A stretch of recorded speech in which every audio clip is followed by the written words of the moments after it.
So here we have a GCSE exam question asking us to plot these results on a scatter graph.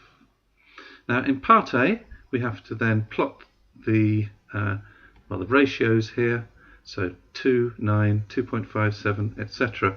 onto the graph. So we're going to make little marks, we'll use crosses on top of the graph here, and that will give us 2 marks if we get all those right.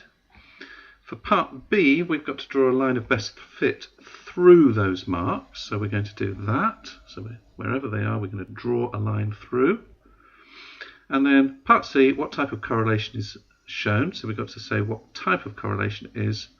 And finally, perhaps most interestingly, we're going to use the line of best fit to make an estimate. Each player will be given 10 attempts at the school fair to throw a ball into a bucket. And so we're going to use this information here to estimate the average number, to estimate the average distance, or the distance that the bucket should be from each player. So a very interesting final question, actually using the data here to make a decision about where to place the start line, I suppose, when we're going to throw the balls into the bucket from. Okay, so now let's see how people did in the exam. So we'll have a look at the examiner's remarks now. So the examiners say that the vast majority of students understood how to represent the data on the graph. They did it, and most did so accurately, so that's part A. A similar number were then able to construct an appropriate line of best fit. So that's part B, so that seemed to go well as well. But in part C, a significant number of students couldn't give the type of correlation, some opting to describe it instead. Okay, not sure quite what that means, but we'll have a look at that. And in part D, a significant number of students didn't know how to use a line of best fit to make a prediction, so they often just relied on guesswork. Okay, well, let's give this a go then and see if we can pick up all of those points. So the first thing is, these are the results of throwing balls into a bucket at different distances. So a distance of 2 meters, then we got 9 balls in the bucket. At a distance, if we go over here, of 6 meters, we only got 1 ball in the bucket. So that's the basic scenario for this scatter graph. So first thing, part A, all we've got to do is plot these results onto the scatter graph. And before we do that, let's just make sure it's all labelled. So we've got balls in the bucket, we've got number of balls is on the, so the number of balls is on the y-axis or the vertical axis. And so we must have distance in meters on the x-axis or horizontal axis. So we haven't got that labelled, so I'm just going to write that in. So this is distance. And the unit of measurement is meters. Okay, so now let's just plot these measurements onto the graph. So I'm going to use a red colour so you can see it very clearly. So we start with 2, 9. So we've got 2, 9. That's there. 2.5, that's here. 2.57, so that should be right there. 3.28, so 3.2 and 8 is there. 4.16, so 4.16 is there. 4.52 is going to be exactly there. Ah, no, we nearly missed it. No, down there, that's it. Right there. And we've got 4.52, we've got 5.34. 5.34 is going to be there. And finally 6.01. So there. So that's part A completed. And hopefully, if we've got all of those correct, then we should get those 2 marks. Now to draw a line of best fit, well, we're going to draw it through here. And the technique that I like to use here is to just visualize the ellipse and then bisect the ellipse. So I've got a really quite thin ellipse. So I'm going to say that this is quite a strong correlation.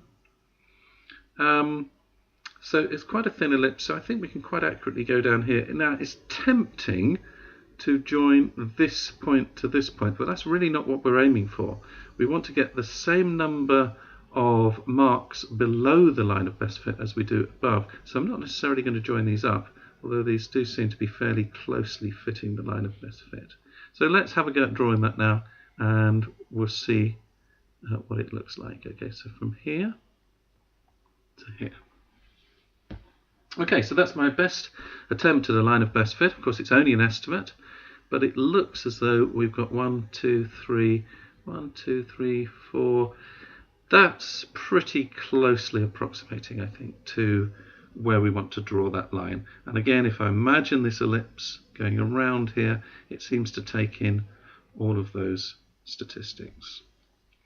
Okay, so let's say we've got a good line of best fit. Now, what type of correlation is shown? Well, first of all, I've already said I think it's quite strong. It's not too scattered. All these marks seem to be gravitating towards the line of best fit. The elliptical shape is pretty thin, so I'm going to say it's quite a strong correlation. Okay, so it's not a weak correlation, it's a strong correlation. But is it positive or negative? Well, a positive correlation is when this is what would happen if the distance went up and the number of balls would go up. Then we get a diagonal going uphill, so we get an uphill gradient. But here, as the number of balls goes up, the distance goes down. Or you could say, as the distance goes down, the number of balls that we successfully get in the bucket goes up. So we've actually got a negative downhill gradient, so negative correlation. So we need to write clearly this is a strong negative correlation. Okay? Now, finally, Matthew apparently is organising a game at the school fair. Each player will be given 10 attempts to throw a ball into a bucket. He wants the average number in the bucket to be 5, and I'm just going to write that down. So the average number, I'm just going to use a hash for number, the average number of balls equals 5. So he's trying to fix it so that people on average only get 5 balls. Well, number of balls is on the on the vertical axis, so 5 is right here. So what we need to do is see what number this correlates to.